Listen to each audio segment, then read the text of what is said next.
teman-teman YouTube semuanya. Selamat pagi dari Jerman. Apa kabar semuanya? Kita berbincang-bincang lagi di mobil ya. Karena saya ada waktunya di mobil ya. Biasanya lebih rileks ya. Karena nggak usah kerja apa-apa. Yang nyetir suami ya. Hari ini saya ingin berbagi informasi penting ya dari Uni Eropa. Dan saya kira ini cukup penting bagi teman-teman yang berencana mau ke Eropa, khususnya Uni Eropa atau negara sekitar Schengen ya, terutama ke Jerman ya. Jadi hari ini beritanya dari Brussels atau Belgium. Jadi kabar terkini dari Brussels atau Belgia tentang aturan ketat yang baru saja ditegakkan oleh Komisi Uni Eropa untuk para migran yang tidak memiliki izin tinggal resmi. Jadi kalau Anda punya izin tinggal yang resmi, lebih tidak khawatir ya.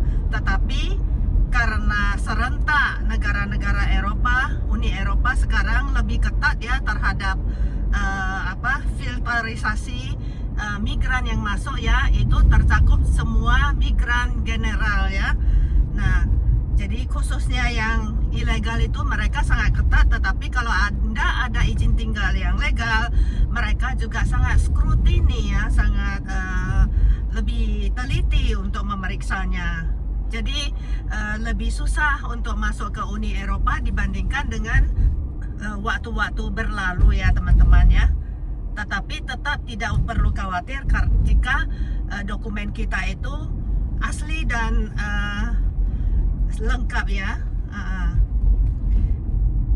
Tapi sebelum saya mulai, alangkah baiknya jika Anda berkenan untuk klik subscribe supaya saya lebih terdorong ya untuk memproduksi video-video sejenis tentang berita terkini seputar Eropa. Terima kasih sebelumnya.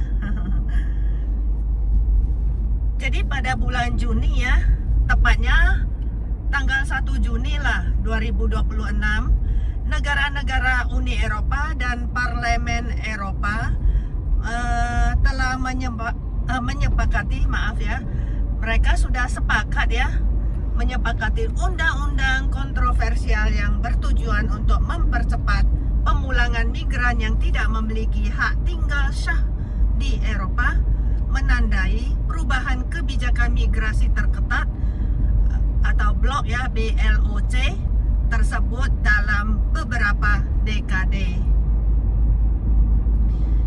Dan menurut salah satu sumber berita ya, Jerman akan terus memulangkan para imigran gelap dan pencari suaka dengan angka sekitar 800.000 sampai pada tahun 2030.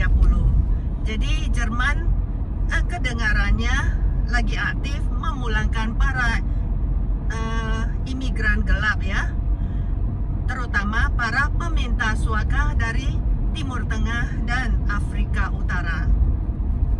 Semoga ini tercapai ya teman-teman ya, karena kita sudah mengalami kesulitan ya di sini dan kita sudah merasakan sedikit penderitaan ya dalam hal ekonomi ya dan kehidupan sehari-hari kita.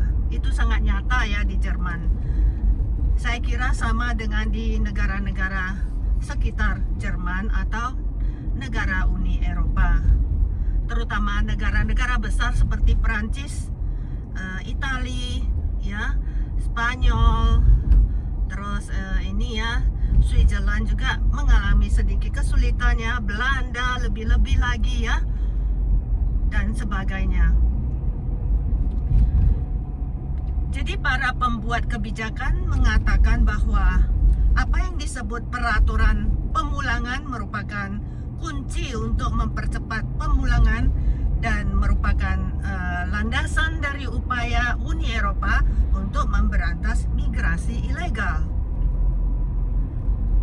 Jadi hal ini juga mencerminkan pergeseran politik yang lebih luas di Eropa dengan kaum konservatif terkadang didukung oleh sayap kanannya, mendorong pendekatan yang lebih keras terhadap migrasi. Jadi para negosiator di Uni Eropa ya menyepakati aturan-aturan baru guna mempercepat dan meningkatkan deportasi dari Uni Eropa, termasuk memungkinkan pengiriman para pencari suaka yang permohonannya ditolak ke pusat-pusat penampungan di luar blok tersebut.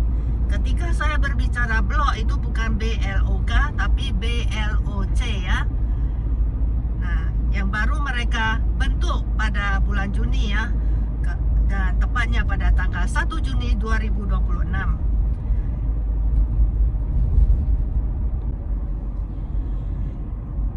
Naskah kesepakatan ini merupakan bagian dari reformasi menyeluruh yang sedang digulirkan Uni Eropa untuk memperketat pengawasan terhadap siapa saja yang melintasi perbatasan luarnya, serta untuk memberikan dukungan kepada negara-negara yang menerima jumlah migran eksternal terbanyak, termasuk Jerman ya. Kesepakatan ini tercapai hanya beberapa hari sebelum reformasi lain yang terkait migrasi dan suaka mulai diberlakukan pada bulan yang sama, yaitu bulan Juni 2026. Jadi kesepakatan tanggal 1 Juni ini akan membantu Uni Eropa mendapatkan kembali kendali bukan hanya atas siapa yang masuk ke Uni Eropa, tetapi juga siapa yang harus meninggalkan Uni Eropa, ujar Komisaris Migrasi Magnus Brunner. Ia menunjuk pada tingkat pemohon suaka yang gagal dan meninggalkan blok tersebut, yang menurut angka terbaru dari Eurostat berada di kisaran 29%. Kita harus mengembalikan perasaan kepada masyarakat bahwa kita memegang kendali atas apa yang sedang terjadi, ujarnya. Jadi berdasarkan kesepakatan ini, negara-negara anggota akan diizinkan untuk mengirim orang-orang yang telah diperintahkan untuk meninggalkan wilayah Uni Eropa ke pusat-pusat pemulangan di luar blok tersebut. Sebuah opsi yang sudah dijajaki oleh beberapa negara Uni Eropa, namun diperingatkan oleh kelompok-kelompok masyarakat sipil dapat membuka celah bagi lebih banyak penyalahgunaan dan pelanggaran hak asasi manusia. Naskah kesepakatan tersebut juga memperkenalkan aturan yang lebih ketat dalam menangani orang-orang yang dianggap sebagai ancaman keamanan, mencakup kemungkinan penggeledahan rumah, penahanan jangka panjang, larangan masuk, serta sanksi bagi mereka yang tidak kooperatif, yang tidak bisa bekerja sama ya. Selama bertahun-tahun, Eropa telah mengirimkan pesan terburuk yang mungkin terjadi. Bahkan jika Anda tidak memiliki hak untuk tinggal, kemungkinan besar tidak akan terjadi apa-apa terhadap Anda. Era itu kini berakhir, teman-teman. Jika Anda tidak memiliki hak untuk tinggal di Eropa, Anda harus pergi, ujar anggota Parlemen Eropa atau MEP asal Prancis yang bernama Francois Xavier Bellamy, yang mewakili kelompok tengah kanan European People's Party atau EPP dalam negosiasi tersebut. Dalam sebuah komentarnya,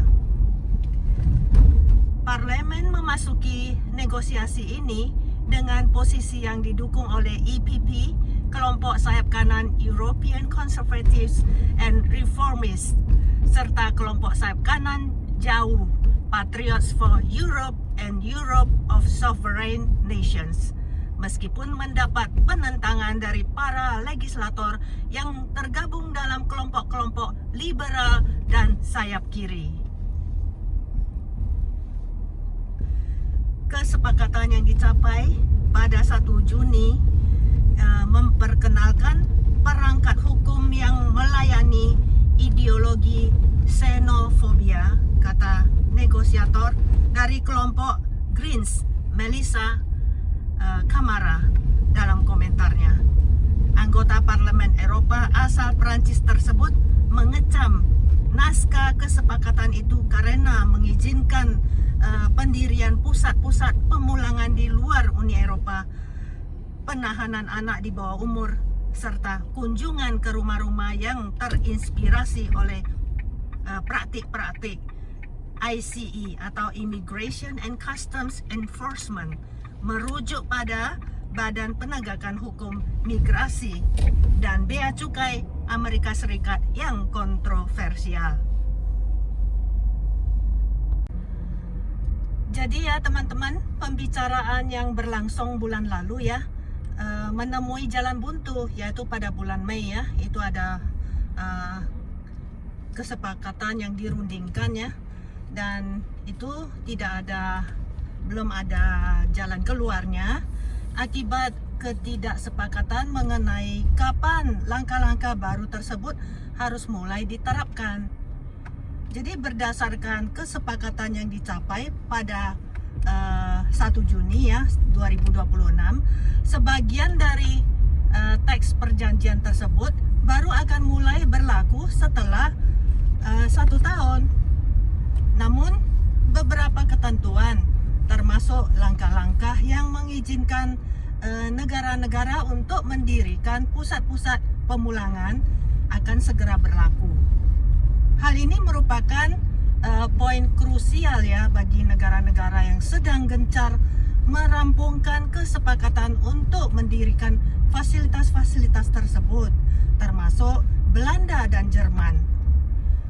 Marta Welander, Direktur Advokasi Uni Eropa di Komite Pengungsi Internasional atau International Refugee Committee, menyatakan bahwa rencana-rencana ini menandai sebuah babak baru yang mengkhawatirkan dalam pendekatan Uni Eropa terhadap suaka dan migrasi.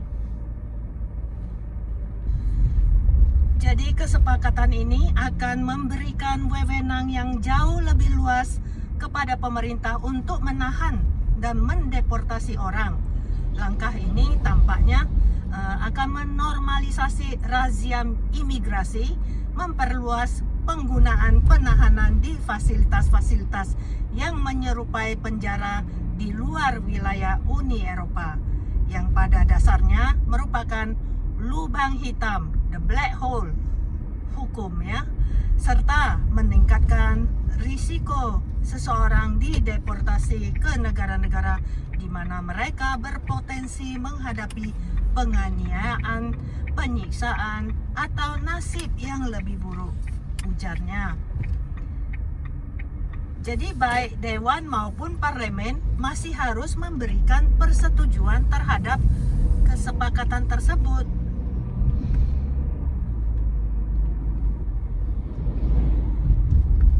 Jadi teman-teman, begitulah keadaan sebenarnya di Uni Eropa ya, yang tidak gampang untuk memberlakukan peraturan baru yang ketat karena badan yang beranggotakan sekitar 37 negara kalau saya tidak salah ya saat ini ya.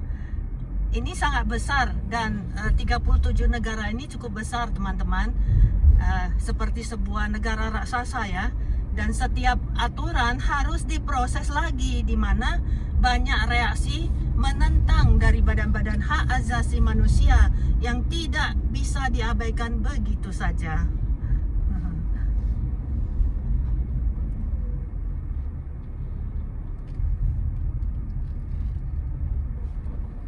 Kampung ini ya, bukan kampung, kota ini dulu-dulunya ya kampung ya, namanya Olandorf, tapi sekarang sudah jadi kota ya. How many years already they become town? 75 years. 75. Tahun ini mereka merayakan 75 tahun hari jadi kota ini. Jadi 75 tahun yang lalu mereka apply ya, memohon ke balai kota untuk dijadikan sebagai kota ya. Jadi 76 tahun yang lalu kota ini adalah sebuah kampung teman-teman. Jadi sudah 75 tahun kota ini ya berdiri ya. Dan ini kota yang sangat kecil, lebih kecil dari kota kami ya, yang sedang kami tinggal sekarang. Tetapi lumayan bagus, ada taman besar, ada istana, ada taman istana juga ya.